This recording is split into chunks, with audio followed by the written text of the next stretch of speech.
2024 లేదా 25లో డిగ్రీ లేదా బీటెక్ చదివారా? సాఫ్ట్‌వేర్ జాబ్ కోసం ఎదురు చూస్తున్నారా? అయితే కోడ్ జ్ఞాన్ 100 డేస్ కోర్సులో చేరండి. జాబ్ సాధించండి.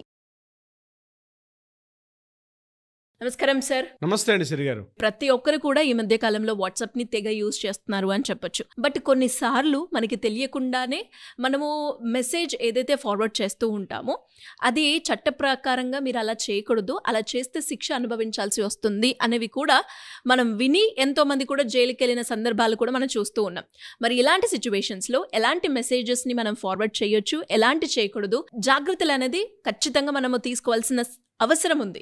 సో ఏమేమి స్టెప్స్ ఫాలో అవ్వాల్సిన అవసరం ఉంది సార్ ఇతరులకి మనం మెసేజ్ ఫార్వర్డ్ చేసేటప్పుడు? వాట్సాప్ యూజ్ చేయాల్సిందే. యూజ్ చేయకపోతే మనం కమ్యూనికేషన్ గానీ, లేకపోతే మనం ఏదైనా పేపర్ డాక్యుమెంటేషన్ గానీ ఒకరినొకరు షేర్ చేసుకోవాలనుకుంటే మనకి వేరే స్కోప్ లేదు ఇప్పుడున్న పరిస్థితుల్లో. వాట్సాప్ యూజ్ చేయాల్సిందే.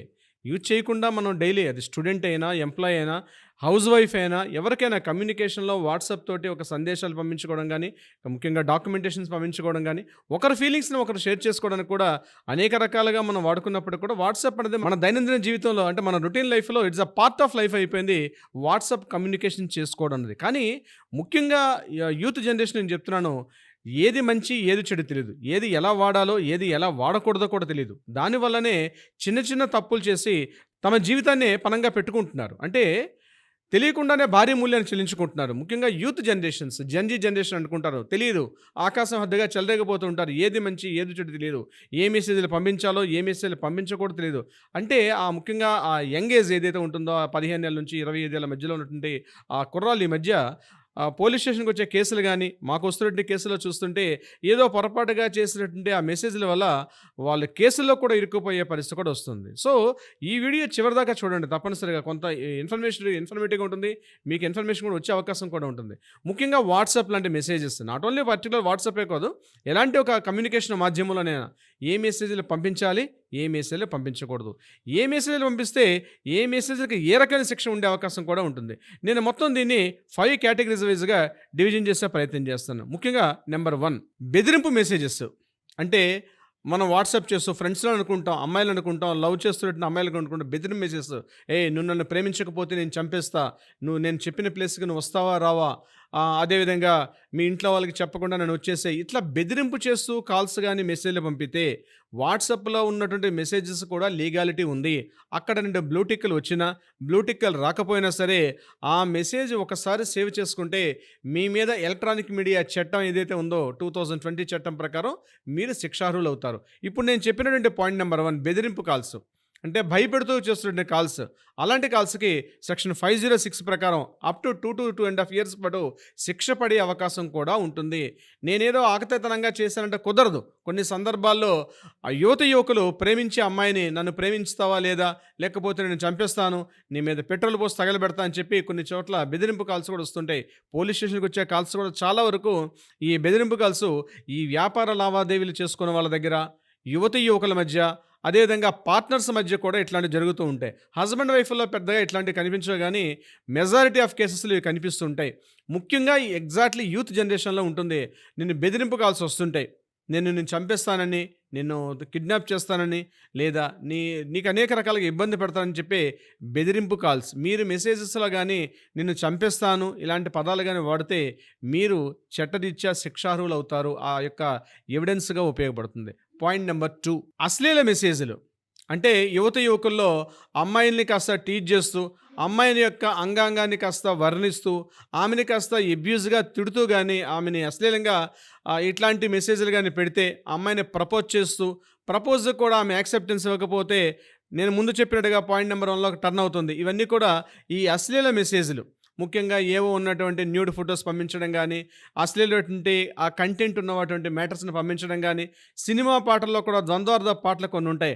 ఆ ద్వంద్వార్థ పాటలను ఒక డబుల్ మీనింగ్ డైలాగ్స్ అంటాం. ఆ డబుల్ మీనింగ్ డైలాగ్స్‌ని ఆమెను వ్యక్తిగతంగా ఊహిస్తున్నట్టుగా మాట్లాడుతూ, ఆమెను ఉద్దేశపూర్వకంగా చేస్తున్నటువంటి అశ్లీల మెసేజ్‌లు కూడా ఈ కేటగిరీ కిందకొస్తుంది.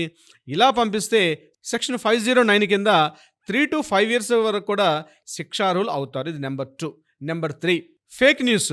ముఖ్యంగా ఈ యొక్క ఎలా ఉంటాయంటే పర్టికులర్‌గా ఒక రిలీజియన్ గానీ, ఒక కాస్ట్ గానీ ఇట్లాంటి వాటికి సంబంధించి లేనటువంటి వార్తని కన్ఫర్మేషన్ చేసుకోకుండా, ఏదో జరిగిందనే వార్తని కన్ఫర్మేషన్ చేసుకోకుండా ఇమ్మీడియేట్‌గా ఫార్వర్డ్ చేస్తుంటారు చాలామంది. అది మతానికి సంబంధించిందేనా, ఒక కులానికి సంబంధించిందేనా, ఒక వర్గానికి సంబంధించిందేనా, ఇతరత్ర ఒక జెండర్‌కి సంబంధించిందేనా, ఏదైనా ఒక న్యూస్ తెలిసి తెలియక ఒక వ్యక్తిగతంగా గానీ, ఒక గ్రూప్ ఆఫ్ ఒక సమూహానికి సంబంధించింది గానీ, ఇలాంటి ఫేక్ న్యూసెస్‌ని గానీ ప్రచారం చేస్తే, ప్రచారం అంటే ఏంటి? ఎవరో ఎక్కడో ఫేస్‌బుక్‌లోను, ఇన్‌స్టాలో ఉన్నటువంటి వార్తల్ని తీసి దాన్ని వాట్సాప్‌లో పెట్టి వాట్సాప్ మెసేజ్‌ల్లో గానీ పక్కవారికి ఫార్వర్డ్ చేశారు అంటే తప్పనిసరిగా వాళ్ళపైన కూడా ఈ ఎలక్ట్రానిక్ మీడియా చట్టం ద్వారా సెక్షన్ 153A అండ్ 505 ఈ సెక్షన్స్ ప్రకారం వాళ్ళ మీద కూడా కేసులు పడే అవకాశం ఉంటుంది. దీనిలో కూడా అప్ టు 3 ఇయర్స్ నుంచి 5 ఇయర్స్ వరకు కూడా జైలు శిక్ష పడే అవకాశం ఉంటుంది. ఇక నెంబర్ 4th పాయింట్, రెప్యుటేషన్ దెబ్బతీసే ప్రయత్నం చేయడం. ముఖ్యంగా ఇది పట్టణ ప్రాంతాల్లో, గ్రామీణ ప్రాంతాల్లో ఎక్కువగా జరుగుతుంటాయి. అంటే అమ్మాయి కానీ లేకపోతే ఒక బిజినెస్లో పార్ట్నర్స్ కానీ తన వ్యాపార లావాదేవీల్లో అమ్మాయిని కానీ కాస్త కించపరిచే విధంగా, ఆమె రెప్యుటేషన్ని కాస్త కించపరిచే విధంగా, సొసైటీలో కాస్త హుందాగా బతుకుతున్న వాళ్ళని ఆ కించపరిచే విధంగా, వాళ్ళకున్నటువంటి నేమ్ కానీ ఫేమ్ కానీ వాళ్ళకున్న సర్కిల్లో కూడా ఒక బ్యాడ్ మెసేజ్ పెట్టి ఆ బ్యాడ్ మెసేజ్ని మనం కాస్త సర్క్యులేట్ చేస్తూ మన గ్రూపుల్లో కానీ పంపించినట్టయితే, అది కానీ కన్ఫర్మేషన్ వస్తే ఆ రెప్యుటేషన్ తీసే విధంగా చేసినప్పుడు కూడా సెక్షన్ 499 అండ్ 500 అనే సెక్షన్ ప్రకారం అప్ టు 2 ఇయర్స్ నుంచి 5 ఇయర్స్ వరకు కూడా జైలు శిక్ష పడే అవకాశం కూడా ఉంటుంది. దీనికి సంబంధించింది point number 5, private photos share చేయడం. ప్రైవేట్ ఫొటోస్ అంటే ముఖ్యంగా హాస్టల్స్లో అమ్మాయిలు ఉంటారు. హాస్టల్స్లో అమ్మాయిలు కానీ అమ్మాయిలు కావచ్చు, అబ్బాయిలు కావచ్చు, ఆ హాస్టల్స్లో కాలేజీ గర్ల్స్ ఉన్న హాస్టల్స్లో అమ్మాయిల యొక్క ప్రైవేట్ ఫొటోస్ని తీయడం, ఆ ప్రైవేట్ ఫొటోస్ని సర్క్యులేట్ చేయడం, అలాగే కోవర్కింగ్ ప్లేస్ అమ్మాయిలు అబ్బాయిలు కలిసి ఒక జాబ్ ప్లేస్లో వర్క్ చేస్తుంటారు.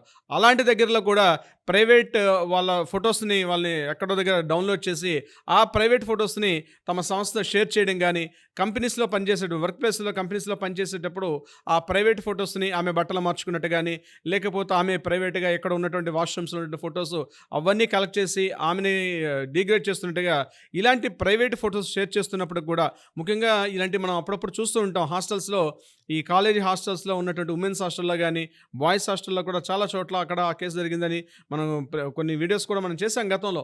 ఇట్లాంటి విషయాలు సీసీ కెమెరాలని కాస్త డౌన్లోడ్ చేసుకొని వాటి ద్వారా ఎక్కడో అనాథరైజ్డ్గా కెమెరాస్ పుటప్ చేయడం, ఆ అమ్మాయి నడుస్తున్న దారిలో ప్రైవేట్ కెమెరాస్ పెట్టి అక్కడ అవి డౌన్లోడ్ చేసి ఆ ప్రైవేట్ ఫొటోస్ని కంప్లీట్గా వాట్సాప్లో కానీ సర్క్యులేట్ చేస్తూ ఉండడం, ఇది కూడా ఒక చట్టరీత్యా నేరమే. ఇలా చేసినప్పుడు సెక్షన్ 66E అంటాం, అంటే చట్టం మన ఎలక్ట్రానిక్ చట్టం 66E అంటాం. ఈ చట్ట ప్రకారంగా అంటే సైబర్ నేరాల కిందకు వస్తుంది.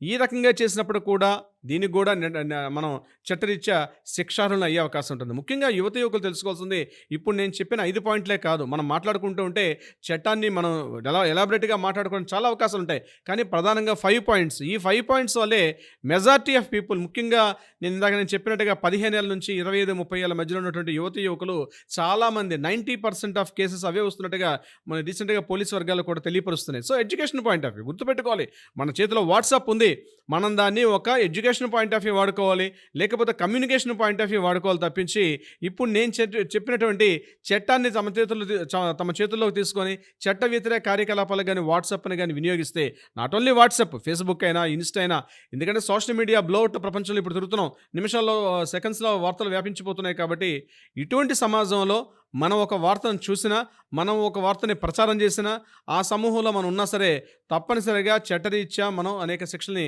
ఎదుర్కోవాల్సిన పరిస్థితి కూడా ఉంటుంది. సిరి గారు, thank you sir, thank you so much. Thank you so much Siri గారు.